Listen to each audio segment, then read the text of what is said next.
సాయిరామ్. సమర్థ సద్గురు సాయినాథ్ మహారాజ్ కి జై. ముందుగా మన సాయి కుటుంబ సభ్యులందరికీ నమస్కారం అండి. అందరూ కూడా సుఖంగా, సంతోషంగా, ఆరోగ్యంగా బాగుండాలని మనస్ఫూర్తిగా కోరుకుంటూ ఈ రోజు వీడియో మొదలు పెడుతున్నాను. ఇక ఈ రోజు వీడియోలో బాబా గారు ఏం చెప్పబోతున్నారంటే, తల్లి నువ్వు నా బిడ్డవి కాబట్టి నీకు ఈ హెచ్చరిక, ఒక నిజం చెబుతాను, వినకపోతే నీ కర్మ అని నీకే వదిలేస్తాను తల్లి అని బాబా గారు ఒక చక్కటి సందేశాన్ని ఈ రోజు మనకు అందించబోతున్నారండి. ఈ సందేశం ప్రతి ఒక్క సాయి భక్తుడు విని తీరాల్సిందే. ఎందుకంటే ప్రతి తల్లి తండ్రి కూడా తమ బిడ్డల పట్ల ఎంతలా తపన పడతారో, వారి జీవితం బాగుండాలని, బిడ్డల భవిష్యత్తు బాగుండాలని ప్రతి తల్లి తండ్రి పడే తపన ఏ విధంగా ఉంటుందో ప్రతి ఒక్కరికి తెలుసు. అయినా సరే వారి మాటలు లెక్క చేయకుండా పెడిచెవన పెట్టి వారి జీవితాలను వారే నాశనం చేసుకుంటూ ఉంటారు. ఏ బిడ్డలైతే తమ తల్లి తండ్రుల కష్టాలను పంచుకుంటారో, వారి కష్టాలను కళ్ళారా చూసి కొమిలిపోతారు. అలాంటి వారు ఖచ్చితంగా వారి భవిష్యత్తులో ఉన్నత స్థాయిలో నిలబడతారు. ఎందుకంటే తల్లి తండ్రులు పడిన కష్టాలను వారు కళ్ళారా చూసి ఉంటారు కాబట్టి జీవితంలో మేము ఇలాంటి కష్టాలు పడకూడదు అని భావిస్తారు. అలాంటి వారి జీవితం ఎప్పుడూ కూడా బాగుంటుంది అని బాబా గారు ఒక చక్కటి సందేశాన్ని ఈ రోజు మనకు అందిస్తున్నారండి. ఎవరైతే తప్పుదోవలో వెళుతూ ఉంటారో అలాంటి వారికి హెచ్చరిస్తూ బాబా గారు అందిస్తున్న ఈ సందేశం ప్రతి ఒక్కరూ అర్థం చేసుకొని విందాం. ఒక ఊరిలో వెంకటరావు అనే మధ్య తరగతి గుమస్తా ఉండేవాడు. అతని భార్య పేరు అలివేలు, కొడుకు పేరు సీను. అందరి ఇళ్లలో లాగే వాళ్ళ ఇంట్లో కూడా చాలని జీతం, అరకొర సరుకులు, మధ్య తరగతి ప్రేమలతో సరదాగా ఉండేది ఆ ఇల్లు. ఇక ఒక రోజు వెంకటరావు ఉదయాన్నే తన భార్యని ఇలా పిలుస్తాడు. ఏమే అలివేలు, ఎక్కడున్నావు? ఇలా రా, కూరగాయలు తీసుకుంటున్నానండి అంటుంది. ఒక్క నిమిషం ఆగండి. అప్పుడు అలివేలు ప్రక్కనే కొడుకు సీను కూడా ఉంటాడు. ఏంటమ్మా పొద్దున్నే నాన్న నీపై మండిపడుతున్నాడు, నువ్వు ఆగరా, ఆయనతో నీకెందుకో, నువ్వు మాత్రం గొడవ పడకురా అని అంటుంది. అప్పుడు భర్త ఇలా అంటాడు, గొడవ కాదే, గడ్డి పెట్టాలి, ఎద్దులా పెరిగాడు, ఇంటి మీద పడి ఏడుస్తున్నాడు. అమ్మా మీ వెంకట్రావు కూడా నా వయసులో గడ్డే తిని పెరిగి ఉంటాడే, ఒకసారి కనుక్కోవే అమ్మా అని అంటాడు. అప్పుడు వెంకట్రావు కోపంతో ఇలా అంటాడు, గడ్డి గుడ్డి అన్నావంటే నడుమిరుగుతుంది అని చెప్పవే వాడికి. అబ్బా మీ ఇద్దరికి పొద్దున్నే గొడవ లేకుంటే ముద్ద దిగదే. ఇలా రోజు ఏదో ఒక గొడవతో తండ్రి కొడుకులు ఇద్దరు కారాలు మిరియాలు నూరుతూనే ఉండేవారు. ఇదిలా ఉండగా వెంకట్రావు ఇలా అంటాడు, ముందు వాడి టిఫిన్ సంగతి పక్కన పెట్టు, ముందు నాకు టీ ఇవ్వవే, మీరు ఆ పేపర్ చదువుతూ ఉండండి, నేను టీ తీసుకుని వస్తాను. వెంకట్రావు పేపర్ చదువుతూ అరుగు మీద కూర్చుండి పోతాడు. ఇంతలో గేట్ నుండి డబ్బులు వడ్డీకి ఇచ్చే వ్యాపారి తన మనుషులతో గేట్ తోసుకుంటూ వచ్చేస్తాడు. చూసారా, కాళ్ళు మీద కాలు వేసుకుని పేపర్ చదువుతున్నాడు, ఏదో పెద్ద కోటీశ్వరుడు లాగా. హా రండి రండి. ఏంటి వచ్చేది? నువ్వు చెప్పిన గడువు పూర్తి అయిపోయింది, నా డబ్బులు ఎప్పుడు ఇస్తావు? ఈ నెల కాస్త ఇబ్బందిగా ఉందండి, నాకు కాస్త గడువు ఇవ్వండి. వెంకట్రావు ఇలా అడుగుతాడు. ఈ నెల వడ్డీతో సహా అసలు ఇచ్చావా? సరి, లేదంటే ఇంట్లో సామానులన్నీ బయటకు విసిరేసి ఇల్లు తాళం వేస్తాను. అయ్యో అలా చేయకండి, మొత్తం డబ్బులు ఒకేసారి కట్టలేను కదా, ఈ నెల డబ్బులు వచ్చే నెల మొత్తం ఇచ్చేస్తాను, నన్ను నమ్మండి. అదంతా కుదరదు, ఈ నెల 10వ తారీఖు వస్తాను, మొత్తం డబ్బులు నాకు ఇవ్వాలి. అలా ఆ వడ్డీ వ్యాపారి చెప్పి అక్కడి నుండి వెళ్ళిపోతాడు. వెంకట్రావు భార్య చేతిలో టీ పట్టుకొని వస్తుంది. తనతో పాటే కొడుకు వచ్చి ఇలా అంటాడు, ఏంటమ్మా మీ ఆయనకు నాతోనే అనుకున్న ఊర్లో వాళ్ళందరితోనూ గొడవేనా? ఒరేయ్ నోరు మూసుకొని పెట్టింది తిని చిన్న పెద్ద లేకుండా ఏంట్రా ఆ మాటలు? ఏంటమ్మా మీ గుమస్తా మొగుడికి బాగానే సపోర్ట్ చేస్తున్నావు, తన భర్తను మరీ తీసి పడేసినట్టు మాట్లాడేసరికి అలవేలుకి చాలా కోపం వస్తుంది. ఆ కోపంలో సీనుని చంప మీద గట్టిగా కొడుతుంది. ఎప్పుడూ నాన్నతో గొడవ పడిన ఒక్క మాట కూడా అనని అమ్మ అలా కొట్టేసరికి మాట్లాడకుండా సీను మౌనంగా అక్కడి నుంచి బయటికి వెళ్ళిపోతాడు. ఏంటి అలవేలు అలా కొట్టావే? వాడికి ఏం తెలుసు, చిన్న పిల్లవాడు. ఇంకా ఏం చిన్న పిల్లవాడండి, అంత చదువుకున్నాడు, పెద్ద చిన్న చూడక్కర్లేదా? ఒక్కసారి ఇలా జరిగితే కాని బుద్ధి రాదు వెదవకి. పోనీలేవే, పోను తెలుసుకుంటాడు కదా. ఏది ఏమైనా కానీ ఇలా చేసి ఉండకూడదు. కొడుకు ఎన్ని చేసినా వెంకట్రావు మాత్రం ఒక్క దెబ్బ వేసేవాడు కాదు. ఒక్కగానొక్క కొడుకు అని గారాబంగా పెంచాడు. అందుకే ఇలా అయ్యాడని మనసులో అనుకుంటాడు వెంకట్రావు. సరే, ఆ టీ తాగి వెళ్లి స్నానం చేసి రండి, టిఫిన్ పెడతాను. ఆ వడ్డీ వ్యాపారి అప్పు చాలీని జీతంలో ఎలా తీర్చేది? ఎలాంటి అప్పు వద్దు అంటున్న వాడి చదువు కోసం ఎక్కడా లోటు చేయకుండా వాణ్ణి పెద్ద కాలేజీలో చదివించారు. అంత పెద్ద బండి వద్దు అంటే కూడా కొనిచ్చారు. ఆ అప్పు తీరాలంటే మన కొడుకు ఉద్యోగం చేయాలి. ఉద్యోగం వచ్చే వరకు ఆ వడ్డీ వ్యాపారి ఆగగలడా?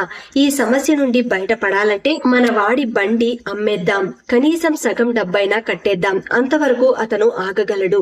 వాళ్ళిద్దరూ అలా మాట్లాడుకుంటూ ఉండగా వాళ్ళ కొడుకు అక్కడికి వచ్చి బండి తాళం కోసం ఇల్లంతా తిరుగుతూ ఉంటాడు.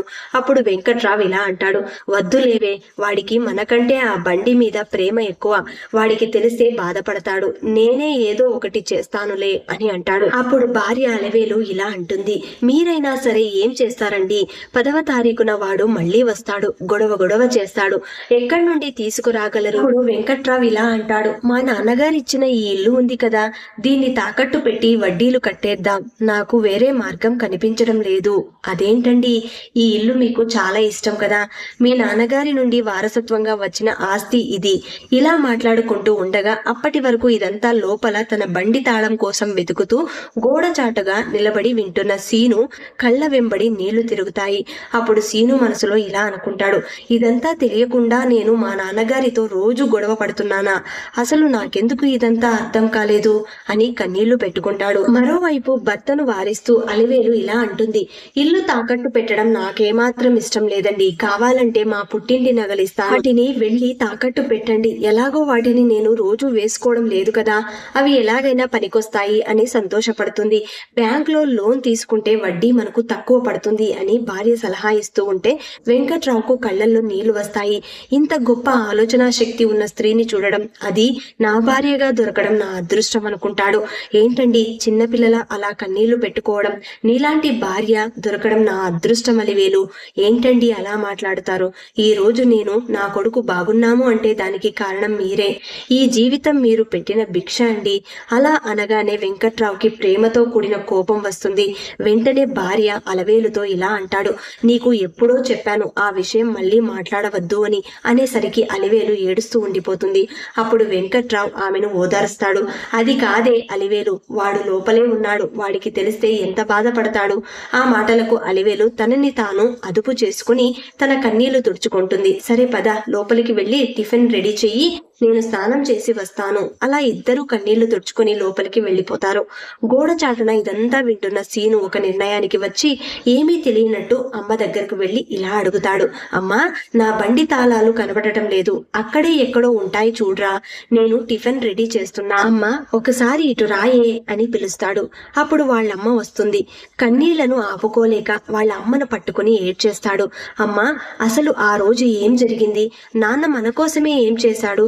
అసలు ఏం జరిగిందో చెప్పమ్మా. ఈ విషయం నీకు ఎలా తెలుసురా? ఇంతకు ముందు నా బండి తాళం కోసం వెతుకుతూ నాన్నగారు నువ్వు మాట్లాడుకునేది మొత్తం విన్నానమ్మా. మొదటిసారి సీను నోట నుండి నాన్నగారు అన్న పిలుపు వినపడగానే అలివేలు ఆశ్చర్యపోతుంది. వెంటనే సీను ఇలా అంటాడు, ఆ రోజు నాకు విపరీతంగా నొప్పులు, ఇంట్లో కూడా పెద్దవాళ్లు ఎవరూ లేరురా. మీ నాన్నగారు ఆ వర్షంలో తడిసి అప్పుడే లోపలికి వచ్చారు అని. అసలు ఏం జరిగింది తన కొడుకుకి చెప్పడం మొదలు పెడుతుంది అలివేలు. ఆ రోజు వెంకట్రావు ఇంట్లోకి వచ్చి, అలివేలు ఎందుకిలా ఉన్నావు? ఏమండి, నాకు నొప్పులు వస్తున్నాయండి, ఎవరినైనా పిలవండి. నువ్వు భయపడకు అలివేలు, వెంటనే నేను డాక్టర్ని పిలుచుకుని వస్తాను అని. అంత పెద్ద వర్షంలో అతను డాక్టర్ కోసం బయలుదేరతాడు.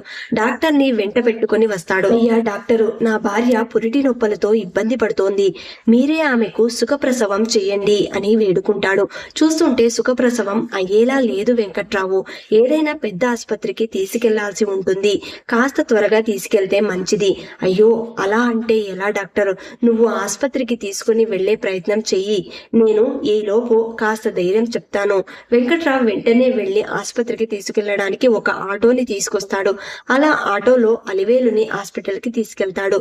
అక్కడ ఒక డాక్టర్ వచ్చి చూసి వెంకట్రావుతో ఇలా చెబుతుంది, బిడ్డ అడ్డం తిరిగింది, మీ భార్యకి చాలా రక్తం పోయింది, వెంటనే ట్రీట్మెంట్ చేయకపోతే ఇద్దరి ప్రాణాలకు ప్రమాదం. అలా అంటే ఎలా డాక్టర్? అయితే అర్జెంటుగా బి నెగిటివ్ బ్లడ్ గ్రూప్ ఉన్న బ్లడ్ ఎక్కించాలి, కానీ ఇప్పుడు మా హాస్పిటల్లో సమయానికి అందుబాటులో లేదు. మీరు ఎలాగైనా ట్రీట్మెంట్ మొదలు పెట్టండి. నేను ఒక అరగంటలో ఎవరినైనా ఆ గ్రూప్ బ్లడ్ ఉన్న వాళ్ళని తీసుకొస్తాను అని చెప్పి అక్కడి నుండి బయటకు వచ్చి అందరికీ కాల్ చేస్తాడు.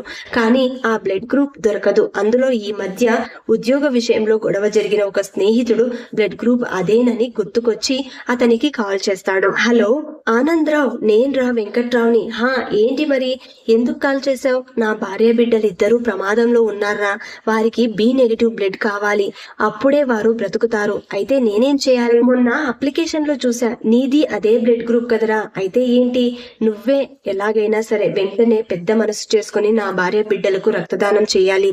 అలా చేస్తే వారిద్దరూ బ్రతుకుతారు. నువ్వు అనుకున్నంత పెద్ద మనసు నాకు లేదు. ఒరే, నువ్వేం చేయమన్నా చేస్తాన్రా. అయితే ఆ ఉద్యోగం నాకు ఇచ్చేసి, ఎలాగో నువ్వు లేకపోతే ఆ ఉద్యోగం నాకే వచ్చేది కదా. అలా అనగానే ఒక్క క్షణం కూడా ఆలోచించకుండా వెంకట్రావు ఇలా అంటాడు, నువ్వు వెంటనే వచ్చేయి. అయితే దానికి కావలసిన పేపర్స్ తీసుకొస్తాను, నువ్వు సంతకం చేసిన తర్వాతే బ్లడ్ ఇస్తాను. అలాగే అలాగే, కాస్త త్వరగా వచ్చేయి. అలా తన స్నేహితుడు ఆసుపత్రికి రాగానే ఆ పత్రాల మీద సంతకం పెట్టి అతన్ని లోపలికి తీసుకెళ్తాడు. అప్పటికే అన్ని సిద్ధం చేసుకుని ఉన్న డాక్టర్లు అతన్ని తీసుకెళ్లి కావలసినంత రక్తం తీసుకుని వెంకట్రావు భార్యకు ఎక్కిస్తారు. అంతవరకు వెంకట్రావు ఎదురు చూస్తున్న డాక్టర్ కోసం ఆమె వచ్చి ఇలా అంటుంది, వెంకట్రావు, నీకు మగబిడ్డ పుట్టాడు, తల్లి బిడ్డ ఇద్దరు క్షేమంగా ఉన్నారు అని అంటుంది. అలా మంచి ఉద్యోగంలో ఉన్న మీ నాన్నగారు ఒక గుమస్తాగా మారిపోయాడు అని సీనుతో జరిగిన విషయమంతా చెబుతుంది అలివేలు. అదంతా విన్న సీను బండి తాళాలు తీసుకుని ఏడుస్తూ బయటికి వెళ్లిపోతాడు. మరుసటి రోజు ఉదయాన్నే వడ్డీ వ్యాపారాల వ్యక్తి ఇంటి ముందుకు వచ్చి వెంకట్రావు అని పిలుస్తాడు. ఏంటండి, 10వ తారీఖు వరకు సమయం ఇచ్చారు కదా. అయ్యో అలా కాదండి, మీ గురించి తప్పుగా మాట్లాడినందుకు నన్ను క్షమించండి. ఏంటి, ఎందుకలా మాట్లాడుతున్నారు, ఏమైంది? అదేం లేదండి, నిన్న మీ అబ్బాయి మా ఇంటికి వచ్చి మీ అప్పు సగం తీర్చేశాడు, ఇంకా సగం డబ్బులు 2 నెలల్లో తిరిగి ఇచ్చేస్తాను అని చెప్పాడండి. ఎంత మంచి కొడుకుని కన్నారో మీరు. అలా చెప్పి ఆ వడ్డీ వ్యాపారి అక్కడి నుండి వెళ్లిపోతాడు. అదంతా విన్న వెంకట్రావుకి ఏం జరుగుతుందో అసలు అర్థం కాలేదు. వెంటనే భార్యను పిలుస్తాడు. ఏమే అలివేలు, అబ్బాయినొక్కసారి పిలు, మళ్ళీ ఏం గొడవ మీ ఇద్దరికి అని అంటుంది అలివేలు. ఇక అలివేలు పిలవగానే సీను వస్తాడు. అదంతా విన్నా కానీ ఏమీ తెలియనట్టు అమాయకుడిగా నిలబడతాడు. వాడి బండి ఏమైందో అడిగి కనుక్కోవే, అడుగుతున్నాడు కదా, చెప్పు అని అంటుంది అలివేలు. అమ్మా, అది ఆ బండి అమ్మేశాను. ఏంటి, బండి అమ్మేశావా? ఎందుకురా, ఏమైంది?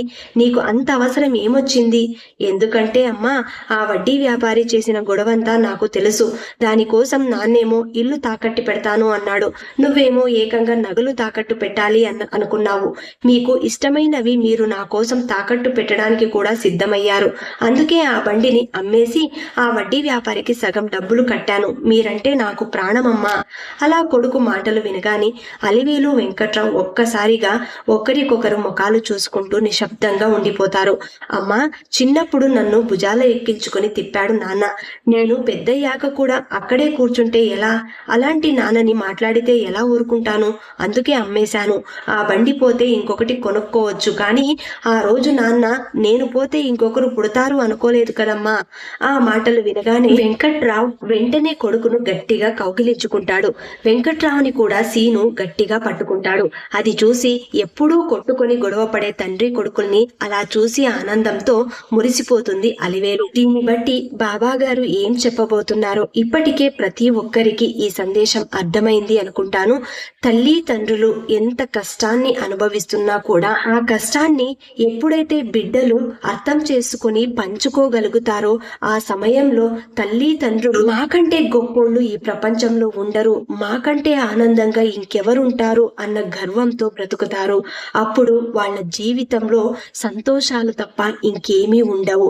ఎంతటి కష్టమైనా సరే ఆ కుటుంబం అంతా కలిసి పంచుకుంటే అప్పుడు ఆ బాధ అనేది, ఆ కష్టం అనేది ఇక మన దరి చేరడానికి కూడా భయపడుతుంది. కాబట్టి సంతోషంగా ఎప్పుడైతే ఉంటారో అలాంటి చోట్లో కష్టానికి తావు లేదు అని బాబా గారు మనకు ఈ సందేశం ద్వారా తెలియపరుస్తున్నారండి. మన నిజ జీవితంలో కూడా అంతే. ప్రతి తల్లి తండ్రి కూడా తన బిడ్డలకు మన కష్టం ఎలా ఉంటుందో వాళ్లకు కళ్ళారా చూపించాలి. అప్పుడే వారు జీవితంలో మంచి స్థాయి స్థాయిలో ఎదగగలుగుతారు, మంచి దారిలో నడవగలుగుతారు.